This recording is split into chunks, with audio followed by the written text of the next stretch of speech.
Hello dear students. In our today's class, we are going to solve the NCERT exercise of the chapter Atom. Question number 6 क्या बोलता है? Question number 6 की statement ये है, a hydrogen atom initially in the ground level absorbs a photon which excites it to the n is equal to 4 level. Determine the wavelength and the frequency of the photon. अच्छा, तो देखो क्या हुआ, ground state में था। यहाँ आपको बहुत ही बारीकी से ध्यान देना है। हाइड्रोजन एटम इनिशियली कहाँ था? ग्राउंड स्टेट में था। तो मतलब उसके पास इनिशियल एनर्जी कितनी थी? हमारे पास ई इनिशियल थी -13.6 इलेक्ट्रॉन वोल्ट। ओके, फाइनली कहाँ चला गया? एन इज इक्वल टू 4 में चला गया। तो ई फाइनल हमारे पास कितना हुआ? -13.6 डिवाइडेड बाई 4 का square divided by 16 electron volt हुआ। ठीक है। Determine the wavelength and frequency of photon. तो जिस फोटोन ने उसको इस लेवल में एन इज इक्वल टू 4 में एक्साइट किया, उसकी आपको वेवलेंथ और फ्रीक्वेंसी बतानी है। तो वो कैसे पता चलेगा? वो पता चलेगा जब हमें इसकी एनर्जी का डिफरेंस पता चलेगा दोनों का। तो एनर्जी डिफरेंस निकाल लेते हैं। ई इज इक्वल टू आपके पास यहाँ से क्या आ जाएगा? ज़्यादा एनर्जी में से कम एनर्जी घटाएंगे, ठीक है ना। तो ज़्यादा हो गया -13.6 डिवाइड बाई 16 और माइनस माइनस हो जाएगा +13.6 डिवाइड बाई 1 और ये क्या हो गया? Electron volt. इसको सोल्व करते हैं। 13.6 ले लिया हमने कॉमन, तो आपके पास बचा 1 - 1 डिवाइडेड बाई 16। तो ये आपके पास आया 13.6 into 15 divided by 16 electron volt. इस इलेक्ट्रॉन वोल्ट को हम यहाँ से क्या है, इसको हम जूल में कन्वर्ट कर लेंगे। तो ये एनर्जी जो है हम यहाँ से जूल में कन्वर्ट करने की बजाय अगर डायरेक्ट वैसे भी कैलकुलेशन कर लेते हैं, तो इसकी जब हम कैलकुलेशन करेंगे, इसको आपस में पूरे को कैलकुलेट कर लेंगे, तो ये वैल्यू जो हमारे पास आएगी ये 12.75 इलेक्ट्रॉन वोल्ट आएगी। ठीक है। अब हमें क्या निकालना है? हमें फ्रीक्वेंसी निकालना है। तो फ्रीक्वेंसी का फॉर्मूला होता है एच न्यू, मतलब एनर्जी का फॉर्मूला एच न्यू। और एच न्यू कितना आया मेरे पास? 12.75 इलेक्ट्रॉन वोल्ट आया है। और इलेक्ट्रॉन वोल्ट मुझे जूल में कन्वर्ट करना पड़ेगा। तो जूल में कन्वर्ट करने के लिए 1.6 10⁻⁻⁹ और यहाँ से अब आप कैलकुलेशन कर लेंगे। फ्रिक्वेंसी जो आपकी आएगी, यहाँ से जो फ्रिक्वेंसी आपके पास आएगी वो आएगी 12.75 into 1.6 10⁻⁻⁹ and divided by H. तो एच की वैल्यू आपके पास होगी 6.6 10⁻⁻34। और इसको जब हमने सोल्व किया, तो मैंने कैलकुलेटर से सोल्व करके रख लिया इसको। तो जब इसको मैं सोल्व करता हूँ तो ये मेरे पास आता है 3 यहाँ पे नहीं लिखा जा रहा, पेज पलटना पड़ेगा हमें। कोशिश करते हैं लिखा जाए। जब इसको सोल्व करते हैं तो सोल्व करने के बाद ये रिजल्ट हमारे पास आएगा 3.076 इंटू 10⁻15 हर्ट्ज। ये वैल्यू इसकी आ जाएगी कैलकुलेट करने के बाद। और क्योंकि यहाँ से हमारे पास फ्रीक्वेंसी आ गई, तो वेवलेंथ भी आप निकाले दोगे। वेवलेंथ का फॉर्मूला क्या है? Lambda is equal to C divided by nu होता है। ठीक है। तो lambda is equal to C की वैल्यू 3 इंटू 10⁻8 और डिवाइड बाई वेवलेंथ कितना है? फ्रीक्वेंसी कितना है? 3.076 इंटू 10⁻⁻ कितना आया? 15 आया। तो ये कैलकुलेशन जब मैं करता हूँ, तो ये कैलकुलेशन करने के बाद मेरे पास जो रिजल्ट आएगा वो आएगा 975 इंटू 10⁻⁻10 मीटर। ओके। तो ये हमारे पास क्वेश्चन नंबर कौन सा सोल्व हो गया? 6 सोल्व हो गया है। ओके, ठीक है। अब नेक्स्ट क्वेश्चन देखते हैं, क्वेश्चन नंबर 7। क्वेश्चन नंबर 7 क्या बोलता देखते हैं। Using the Bohr's model calculate the speed of the electron in hydrogen atom in the n is equal to 1 2 3 levels. पहले आपको speed of hydrogen atom calculate करनी है 1 2 3 जो लेवल्स होते हैं इसके अंदर। तो वो कैसे कैलकुलेट करेंगे? तो देखो, एक डायरेक्ट फॉर्मूला था स्पीड का, मैं आपको पीछे रिवाइज करके दिखाता हूँ।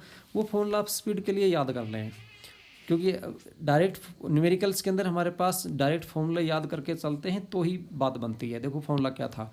अगर हमें वेलोसिटी निकालनी है तो वेलोसिटी होती है CZ divide by 137 n metre per second, और इसकी जब कैलकुलेशन करते हैं तो ये आती है 22 into 10⁵ Z divided by n, और Z जो होता है एटम टू एटम वेरिएट करता है, और ये हाइड्रोजन लाइक एटम के लिए होता है, बट बेसिकली यहाँ पे हाइड्रोजन के लिए पूछा गया है तो Z की वैल्यू क्या कर देंगे 1। तो जो स्पीड का फॉर्मूला आपके पास V आया वो आया 22 into 10⁵ divided by n metre per second. ये फॉर्मूला आपके पास स्पीड का होता है। तो n का लेवल कितना पूछा आपके 1, 2 और 3 पूछा है, तो एक बार n की जगह 1 कर दूंगा तो V1 की स्पीड मेरे पास कितनी आ जाएगी 22 इंटू 10⁵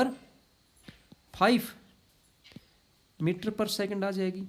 V2 जब हम निकालेंगे V2 तो आ जाएगा 22 into 10⁵ divided by 2 metre per second, यानी ये हो गया 11 इंटू 10⁵ मीटर पर सेकंड। और जब V3 निकालेंगे तो यहाँ पे V3 की वैल्यू पुट कर दो भाई आप 22 divide by 3 into 10⁵ metre per second. Okay, इस प्रकार से सिंपली फॉर्मूला लगा के क्वेश्चन सोल्व हो जाता है। इसको इरेज कर देते हैं नेक्स्ट क्वेश्चन के लिए, नहीं तो पेज छोटा पड़ जाता है ना हमारे पास बाद में। इसको हमने इरेज कर दिया। ओके, नेक्स्ट क्वेश्चन देखते हैं। हमारे पास क्वेश्चन नंबर 7 भी सोल्व हो गया है। क्वेश्चन नंबर 7 भी सोल्व हो गया है। क्वेश्चन नंबर 8 आता है। क्वेश्चन नंबर 8 के ऊपर आते हैं। देखो क्वेश्चन नंबर 8 क्या बोलता है। The radius of innermost electron orbit of hydrogen atom is 5.3 into 10⁻11 metre. What are the radii of n = 2 and n = 3 orbit. बहुत ही आसान है, डायरेक्ट फॉर्मूला बेस्ड क्वेश्चन है ये भी। देखो हमें पता है रेडियस का जो फॉर्मूला होता है वो होता है 5.3 इंटू 10⁻11 इंटू n² मीटर होता है, और n किसको रिप्रेजेंट करता है, प्रिंसिपल क्वांटम नंबर को रिप्रेजेंट करता है। यहाँ पे ये जो अगर मैं n = 1 कर दूँ तो मेरे पास जो R0 ग्राउंड स्टेट होता है उसके वैल्यू आ जाती है। वो कितनी आती है 53 इंटू 10⁻11 मीटर। वो क्वेश्चन ने ऑलरेडी दे रखी है, अगर नहीं दे रखी हो तो आप ये डायरेक्ट फॉर्मूला याद करके रखो। ठीक, ओके। तो R0 की वैल्यू हमारे पास ये आई। तो R क्या निकालना है हमें निकालना है R2, यानी सेकंड की एनर्जी निकालनी है। तो R2 = कितना हो जाएगा 5.3 इंटू 10⁻11, और n की जगह वैल्यू पुट करनी है मुझे। किसकी जगह, इस n की जगह। तो n की वैल्यू कितनी है 2, तो 2 का स्क्वायर करूँगा कितना हो जाएगा 4 मीटर। आंसर आ गया। फिर क्या निकालना था आपको इसमें R3 निकालना है, तो हो जाएगा 53 इंटू 10⁻11 इंटू 3 का स्क्वायर कितना हो जाएगा 9 मीटर। ये कैलकुलेशन आप करके रख लें, इनकी कैलकुलेशन कर लेना, ये आंसर आ जाएगा आपके पास। ठीक, ओके। तो आपके पास जो है क्वेश्चन नंबर 8 भी कंप्लीट हुआ। 2 क्वेश्चन और बचते हैं। क्वेश्चन नंबर 9 देखते हैं। क्वेश्चन नंबर 9 कैसे हो रहा है, देखिए क्वेश्चन नंबर 9 में क्या बोल रहा है इसने।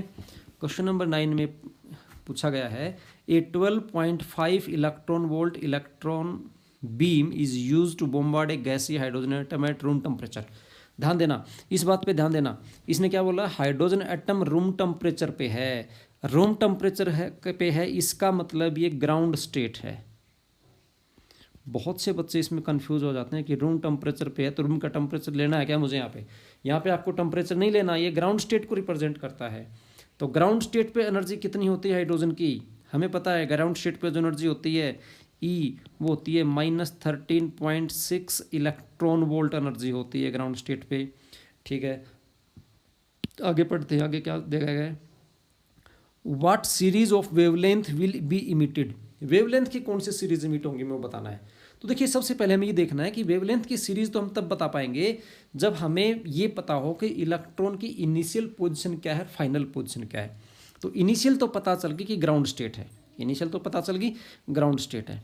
एक तो हमें क्या पता चल गई कि एक स्टेट तो कौन सी है, ग्राउंड की है। एक तो कौन सी है, ग्राउंड की। एक अगर दूसरी ओर पता चल जाए तो हम बता देंगे। दूसरी कैसे बताएंगे, इसको एनर्जी मिली 12.5 इलेक्ट्रॉन वोल्ट। तो एनर्जी गिवन कितनी थी, गिवन एनर्जी हम यहाँ पे लिखते हैं, given energy that is equal to 12.5 electron volt. तो इलेक्ट्रॉन जो था आपका, उसके पास इतनी एनर्जी तो थी 13.6, और 12.5 एनर्जी आपने दे दी, तो उसके पास टोटल एनर्जी कितनी आ गई, अब उसके पास एनर्जी कितनी आ गई नाउ एनर्जी आपके पास कितनी हो जाएगी, टोटल एनर्जी थी -13.6 पहले से थी, प्लस 12.5 हमने इसको प्रोवाइड कर दी, तो ये जो एनर्जी आपके पास आई, ये एनर्जी आपके पास बनी 1.1 इलेक्ट्रॉन वोल्ट। कितनी बनी ये, 1.1 इलेक्ट्रॉन वोल्ट। कितनी एनर्जी बनी आपके पास, ये 1.1 इलेक्ट्रॉन वोल्ट की एनर्जी ये बनती है। अब मैं ये देखता हूँ कि 1.1 इलेक्ट्रॉन वोल्ट एनर्जी लेके वो कौन से स्टेट में जा सकता है, कौन से स्टेट में जा सकता है। तो एनर्जी हमारे पास कितनी आई, ई हमारे पास आई 1.1 इलेक्ट्रॉन वोल्ट। यहाँ से मैं ये पता करूँगा कि कौन से स्टेट में ये जा सकता है। तो ठीक है, तो ई का फॉर्मूला आपके पास क्या होता है, ई इज इक्वल टू आपके पास होता है 13.6 डिवाइड बाई एन स्क्वायर। तो यहाँ से मेरे पास ई की वैल्यू है 1.1 is equal to 13.6 divide by N square, और ये हो जाएगा N square is equal to 13.6 divided by 1.1, और यहाँ से मैंने कैलकुलेट किया तो N is equal to root of, decimal भी मैंने हटा दिया, 136 डिवाइड बाई 11। और इसकी जब मैं कैलकुलेशन करता हूँ, तो मेरे पास जो कैलकुलेशन आती है वो कैलकुलेशन आती है लगभग, कैलकुलेटर से मैं इसको कैलकुलेट करता हूँ तो मेरे पास वैल्यू आई ये 3.5। मतलब एन का जो लेवल दिखा रहा है ये 3.5 दिखा रहा है। इसका मतलब 3.5 होने का मतलब 4 में तो गया नहीं, राउंड ऑफ करके आपको राउंड ऑफ करके इसको 4 नहीं बनाना है, ध्यान रखना, क्योंकि लेवल 3 के पास तो इतनी एनर्जी है कि वो 3 तक तो पहुंच जाएगा, बट इतनी एनर्जी उसके पास नहीं हुई कि वो 4 पे पहुंच जाए, वो 3.5 पे जाता है, वापस कहीं आ जाएगा 3 पे। इसका मतलब मैं इसको क्या मान लेता हूँ, इट इज़ नियरली क्या है, 3 है। तो मुझे दोनों लेवल पता चल गए। कहाँ था पहले, कहाँ था वो, ग्राउंड स्टेट में था। यहाँ देना, यहाँ से आपको सारी सीरीज पता चल जाएंगी, ग्राउंड स्टेट में था, ठीक है। और कहाँ एक्साइट कहाँ हो गया, एक्साइटेड स्टेट क्या होगी, एक्साइटेड कहाँ चला, ग्राउंड में था तो एन इज इक्वल टू 1 था, एक्साइटेड हुआ तो एन इज इक्वल टू कितना हो गया, 3 हो गया। अब देखो क्या क्या ऑप्शन है, मैं 3 जो है ना एनर्जी लेवल डायग्राम बनाता हूँ इसका, और वहाँ से आपको बहुत अच्छे से क्लियर हो जाएगा। ये ground state N is equal to 1, N is equal to 2 and N is equal to 3। अब इसके पास क्या क्या ऑप्शन है, ये 3 से 1 में आ सकता है, तो एक वेवलेंथ ये हो जाएगी।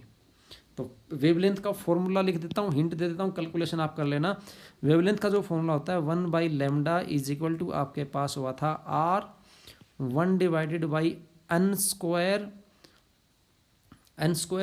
Final minus 1 divided by N square initial, ये फॉर्मूला था।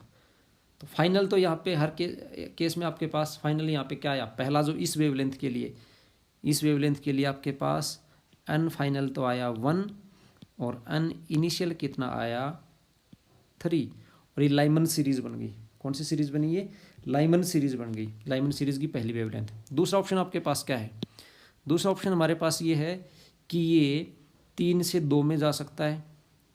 3 से कहाँ जा सकता है, 2 में। तो 3 से 2 केस में जाएगा। ये तो था हमारे पास case number 1। Case number 2 discuss करते हैं। जब केस नंबर 2 आएगा तो जो फाइनल है वो आपके पास कितना है 2, और इनिशियल है वो कितना है 3। ये वैल्यू इस फॉर्मूले में रखेंगे, इस फॉर्मूले में कैलकुलेट कर लेंगे वेवलेंथ। और तीसरा ऑप्शन हमारे पास क्या है, तीसरा ऑप्शन हमारे पास ये है कि वो 2 से 1 में जा सकता है। 2 से कहाँ जा सकता है, 1 में। तो जो तीसरी वेवलेंथ आएगी केस नंबर 3, उसमें फाइनल तो आपके पास क्या रहेगा, फाइनल तो रहेगा 1 और इनिशियल क्या रहेगा 2। तो इस प्रकार से 3, यहाँ से आपके पास λ1 कैलकुलेट हो जाएगी, यहाँ से λ2 कैलकुलेट हो जाएगी, यहाँ से λ3। ठीक है, तो तीनों कैलकुलेट कर लेना। λ1 के लिए फाइनल 1 है, इनिशियल 3 है। λ2 के लिए फाइनल 2 है, इनिशियल 3 है। ओके, ये वैल्यूज आप इस फॉर्मूले में रखेंगे और यहाँ से आपके पास ये सोल्व हो जाएगा इजीली। तो क्वेश्चन नंबर 9 भी हमारा सोल्व हो चुका है। अब बचा क्वेश्चन नंबर 10। क्वेश्चन नंबर 10 को कैसे सोल्व करेंगे, तो ये बात आई हमारे पास क्वेश्चन नंबर 10 के ऊपर। देखो क्वेश्चन नंबर 10 में क्या बोला गया है, in accordance with the Bohr's model find quantum number that characterize the earth revolution around the sun in orbit of radius this with spectral with the orbital speed, यानी speed of 3 × 10⁴ metre per second, और earth का मास दे रखा है। यानी Bohr model को use करते हुए अगर हम बोहर वाला मॉडल जो है वो कहाँ लगा दें, अर्थ के ऊपर लगा दें, बोर मॉडल कहाँ लगा दें, अर्थ के ऊपर लगा दें, तो उसको आप कैसे सोल्व करोगे आपको वो दिखाना है। तो देखिए ये बहुत ही सिंपल सा है दिखने में, तो आप इसको ऐसे करेंगे, मैं इसको इस पेज पे ये लिख देता हूँ। इसको सोल्व करने में हम ये देखेंगे कि जो रेडियस है यहाँ पे हमारे पास, जो रेडियस है आर, रेडियस कितनी है, रेडियस हमारे पास 1.5 इंटू 10⁻11 मीटर गिवन है, ठीक है। और जो स्पीड दे रखी है ऑर्बिटल स्पीड v जो से रिप्रेजेंट करता हूँ वो गिवन हमारी हुई हमारे पास 3 इंटू 10⁻4 मीटर पर सेकंड के बराबर हुई, ठीक है। मास भी गिवन है हमें, जो गिवन है ना हमारे पास उनको लिख लेते हैं पहले, फिर आपको पता चल जाएगा कि फॉर्मूला मुझे कौन सा लगाना है। तो मास आपके पास होया 6 इंटू 10⁻24 kg गिवन है, ठीक है। ये अर्थ का मास गिवन हो गया आपके पास। अब हमें क्या बताना है, हमें अन बताना है। क्या बताना है, अन बताना है। तो अन मैं कैसे बताऊं, तो बोहर्स का देखो अब इसने क्या दिया, रेडियस दे दी, वेलोसिटी दे दी। इसका मतलब जैसे ये जो सन था, सन को एक प्रकार से आप न्यूक्लियस मान लो जैसे सेंटर था, क्योंकि सन को रिवॉल्व करता है अर्थ, तो है ना, क्या करता है, in according to the Bohr model of quantum number that the characterize the earth revolution around the sun. तो सन को न्यूक्लियस मान लिया, और जो अर्थ है ना, अर्थ को इस प्रकार से आपने क्या मान लिया, इलेक्ट्रॉन। तो किसी पर्टिकुलर ऑर्बिट में अर्थ घूमते हैं हमेशा। और बोहर्स का जो सेकंड पोस्टुलेट है वो आपको क्या बोलता है कि गिवन ऑर्बिट के अंदर एंगुलर मोमेंटम ऑलवेज क्वांटाइज्ड रहता है। तो सेकंड पोस्टुलेट अगर मैं यूज करता हूँ तो मेरे पास क्या आता है, mvr is equal to NH divided by 2π, और मुझे अन कैलकुलेट करना था। तो अन बराबर मेरे पास आएगा mvr डिवाइडेड बाई h और इंटू क्या हुआ 2π। ओके, अब ये सारी की सारी वैल्यूज आप इसके अंदर पुट कर लेना। आपको अन की वैल्यू भी पता है, नहीं अन तो आपको फाइंड आउट ही करना है। आपको मास गिवन है, मास यहाँ पे से जो मास की वैल्यू भी गिवन है, वेलोसिटी की वैल्यू भी गिवन है, रेडियस की भी गिवन है, एच की वैल्यू आपको पता है, पाई की वैल्यू पता है। इसके आप कैलकुलेशन करना, उससे आपका रिजल्ट आ जाएगा।